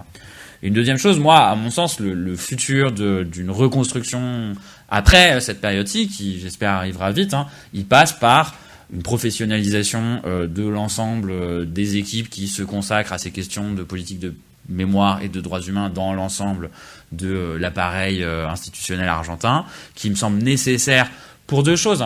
Premièrement, parce que la génération des familles... Excuse-moi, tu dis professionnalisation dans une certaine mesure au sens de dépolitisation aussi, non ? Pas forcément, parce qu'à mon sens, le travail d'historien, il n'est pas forcément apolitique. mais professionnalisation au sens où c'est des postes auxquels on va accéder avec des formations en archivistique, des choses comme ça. Processus qui était déjà en cours, à mon sens, sous le gouvernement d'Alberto Fernandez, où j'ai vu se transformer des institutions comme les Archives nationales de la mémoire. Et il me semble que c'était normal à un moment que ces institutions-là soient dirigées par des anciens militants, par des membres des associations de victimes, etc., parce que c'était le personnel qui était formé sur ces questions-là et qui était disponible. Cette génération-là, elle va petit à petit aussi laisser la main, prendre la retraite, disparaître, etc. Il faut qu'il y ait une autre génération qui arrive. Et à mon avis, cette génération, elle doit faire partie d'un corps formé pour travailler sur ces questions-là, et qui quelque part, n'exclut pas une vision politique, parce que la question de la neutralité axiologique des sciences sociales, c'est tout un débat. On est d'accord. Mais qui prennent les choses peut-être plus tranquillement, je sais pas comment. Je vous remercie énormément pour les interventions, c'était génial. Et je vais regrouper un peu tous les idées, mais en fait, quand on voit les votants de Milei, notamment sur les derniers sondages de Latino Barometer ou de Cristal Rovira, on voit qu'il a une forte influence dans la jeunesse. Donc on n'a pas parlé trop de la position des témoins qui ont vécu la dictature. Donc, à votre avis, quel est le rôle quand on va voir la disparition de ces personnes qui ont vécu la dictature, et quelles sont les conséquences par rapport à la mémoire qui reste, et surtout de la jeunesse, comme on ne l'a pas vécu, quelle est la position? Grande question, je trouve que c'est une très bonne question. Ouais. Oui, merci, parce qu'il me semble qu'il y a un paradoxe en Argentine. Sur le terrain, plusieurs fois, on m'a dit, des personnes qui ont vécu la dictature, qui ont 60, 70 ans, m'ont dit être très inquiètes de l'intergénérationnel, de se dire mais où sont les jeunes, est-ce qu'ils vont reprendre finalement le flambeau, et au contraire, il y a aussi cette espérance-là, donc le paradoxe il est là, une inquiétude et une espérance. Je pense notamment à Estela de Carlotto, donc grand-mère de la Place de Mai emblématique, qui en interview récemment disait que quand elle allait partir, c'est aussi sa façon à elle de nous préparer, parce je dis nous parce que je m'inclus, elle dit que elle sait que les générations suivantes, les enfants disparus, les petits-enfants, vont reprendre ce flambeau-là. Mais la question, pour répondre aussi à la question de Carlos avant, je pense que là, on a vraiment besoin, quand je dis on, les associations de droits humains, mais aussi les historiens, donc de leurs positions différentes, ont besoin d'un regard critique sur pourquoi, à un moment, on a cru, et encore une fois je m'inclus, qu'il y avait un consensus en Argentine autour du passé, parce qu'à mon sens il n'y a jamais vraiment eu de consensus réel. C'est vrai qu'à l'époque du kirchnerisme, une grande partie de la société avait l'air d'être plutôt d'accord, mais ça ne veut pas dire qu'il y avait un consensus, et il y a eu cette illusion un peu brisée finalement déjà un peu avec Mauricio Macri en 2015 et surtout avec le gouvernement Milei, de se dire finalement il y a une grosse partie de la société qui n'est pas d'accord. Donc que fait-on maintenant? La question reste ouverte. Et ça, c'est une grande différence avec le Chili, où il est clair, moi je fréquente le Chili depuis le début des années 90, et il est clair que jamais une forme de nostalgie du pinochétisme, non pas dans sa version répressive de l'ennemi de l'intérieur, mais dans sa version développementaliste, économique, modèle néolibéral, performance, etc., etc. Cette nostalgie, elle a toujours été présente dans la société chilienne, et de manière, je dirais, comme on dit maintenant, entièrement décomplexée. C'est-à-dire que c'est un discours qu'on entendait extrêmement fréquemment, et de ce point de vue-là, l'élection de Kast est beaucoup moins une surprise. C'est-à-dire qu'elle s'inscrit dans une forme de continuité, d'un regard qui caractérisait une série de la société, et indépendamment d'ailleurs, partagé dans des classes sociales très, très différentes. C'est vrai qu'en Argentine, j'avais toujours eu l'impression, mais là je pense que il y a toute une série de biais, d'abord dans nos expériences personnelles, nos socialisations quand on est sur le terrain, etc. Et j'avais eu l'impression qu'il y avait quelque chose de plus consensuel, et peut-être aussi que j'avais, moi, construit cette image-là parce qu'on avait jugé. Moi, je crois beaucoup à ça. C'était le sens du tribunal de Nuremberg. Moi, je dis toujours ça. Pourquoi on fait Nuremberg après la Deuxième Guerre mondiale? Parce qu'à un moment donné, il faut dire vite ce qui s'est passé. Il faut, ce qui est une manière de dire quand même le bien et le mal. C'est de dire le droit, mais c'est aussi de dire quelque chose qui relève de la morale. C'est aussi une des fonctions implicites de la justice. De reléguer dans le champ de l'irreproductible l'horreur à laquelle on vient d'assister. C'est le sens de Nuremberg, et à mon avis c'est le sens de 1985. C'est le sens de ces procès-là. À part que ça n'a pas marché. Au bout du compte, ça n'a pas marché. Et je trouve que le livre que je citais tout à l'heure, à quoi servent les politiques de mémoire, il retrouve beaucoup de son actualité par rapport à l'Argentine, mais aussi par rapport à énormément de choses qu'on peut observer dans d'autres pays. Une dernière question rapide ? Ou pas ? Allez-y. Pas trop longue parce qu'on a plus beaucoup de temps. Merci beaucoup à toutes et tous. Ma question rejoint un peu, je pense, les discussions précédentes. Moi, ce que je me demande, c'est comment c'est enseigné cette période de la dictature dans les livres d'histoire scolaires, vraiment, concrètement, les petits enfants argentins, comment ils apprennent, qu'est-ce qu'on leur apprend à l'école, sur les bancs d'école, parce que je pense que c'est par là que ça commence, en fait, souvent la mémoire. Donc, voilà ma question. Il y a une loi en 2006, il me semble, pour obliger, donc 2006 c'est assez tard, enfin bon, pour obliger les enseignants, notamment dans le primaire, à parler de ce thème-là. La question ensuite, c'est comment on en parle de ce thème-là. Et dans la vidéo, donc je peux pas vraiment répondre à la question, je suis désolée, mais dans la vidéo de cette année, ce qui m'a frappé, c'est que donc le fils, donc Larrabouré, donc du militaire séquestré par Herp, disait qu'un jour son fils était rentré de l'école primaire en lui disant qu'on lui avait dit que tous les militaires étaient des assassins. Bon, je suis pas sûre que le projet de la loi de 2006 c'était de dire ça, mais d'enseigner qu'il y a eu un projet criminel, une répression clandestine. C'est ça aussi, c'est-à-dire que c'est pas de mettre en prison, même s'il y a eu aussi des personnes emprisonnées, de la prison politique, mais c'était surtout les centres clandestins, etc. Donc je pense qu'il y a aussi une vraie question de comment on enseigne aux jeunes enfants et la formation des nouvelles générations civiles et les militaires que tu évoquais aussi tout à l'heure, David. Sur cette question-là, à laquelle j'ai pas une réponse très précise, je me permets juste de renvoyer à une des communications qui ont été présentées dans un colloque qui a eu lieu le mois dernier au campus Condorcet sur les 50 ans du coup d'État en Argentine. Et l'intégralité du colloque est disponible sur YouTube. Donc je pense que c'est assez facile à retrouver. La dernière session, il y avait un travail spécifiquement dédié à cette question de comment ont été pensées au niveau des lois d'éducation en Argentine depuis la fin de la dictature jusqu'à aujourd'hui, la manière dont on enseigne cette période-là. Donc, enfin, il y a un matériau très important quand même autour de ces questions. Bon, il est l'heure de conclure. Je vous remercie très très chaleureusement tous les deux parce que je vous ai trouvé très bon, très pédagogique, très clair. Et je pense que je suis pas le seul. Cette séance donc m'a beaucoup plu et je fais juste une petite note personnelle. Cette séance aussi, moi je l'ai, et je tiens à le dire publiquement, je l'ai aussi vécu à titre personnel puisque je suis actuellement mis en examen et je vais être jugé par le tribunal de Paris en 2027, après une plainte pour diffamation et injure publique qui a été déposée par Mario Sandoval. Donc Mario Sandoval, c'est un ancien criminel de la dictature argentine qui s'était réfugié en France, qui a vécu tranquillement jusqu'au milieu des années 2000, et dont on s'est rendu compte a posteriori qu'il était un bourreau de la dictature, qui a été extradé de France vers l'Argentine, jugé, condamné pour crime contre l'humanité. Et voilà quoi. Moi, il y a quelque chose qui me touche beaucoup aussi personnellement dans le fait qu'aujourd'hui la justice française la police française prenne la peine d'instruire une plainte émanant d'un criminel contre l'humanité du fond de sa prison de Buenos Aires, passe du temps et de l'argent à juger une plainte qui n'est totalement irrecevable et à organiser un procès qui sera évidemment gagné en ce qui me concerne. Et c'est ça aussi les réminiscences permanentes de ces violences extrêmes. Il y a encore des acteurs aujourd'hui qui sont présents, qui sont influents et qui ont encore du pouvoir de nuisance. On ne parle pas seulement que du passé, que d'un passé révolu, que d'événements qui se sont passés il y a un demi-siècle. Il y a une réalité aujourd'hui de toutes ces violences et de tous ces acteurs. Voilà, et j'avais envie, je me permets de le signaler en guise de conclusion. On se retrouvera pour les 2 dernières catalagues de l'année. D'abord, le jeudi 28 mai, c'est dans longtemps parce que vous savez, il y a des ponts, l'Ascension, etc. Donc ça sera sans moi, les 2 dernières séances, ça sera sans moi en l'occurrence, puisque mes camarades Anaïs Fléché, Christophe Ventura, Lamia Oualalou vont prendre la main sur les dernières séances. Donc le 28 mai, on aura une séance sur, en gros, les Caraïbes et les questions de développement économique des Caraïbes, avec notamment la question de la présence de la Chine, etc.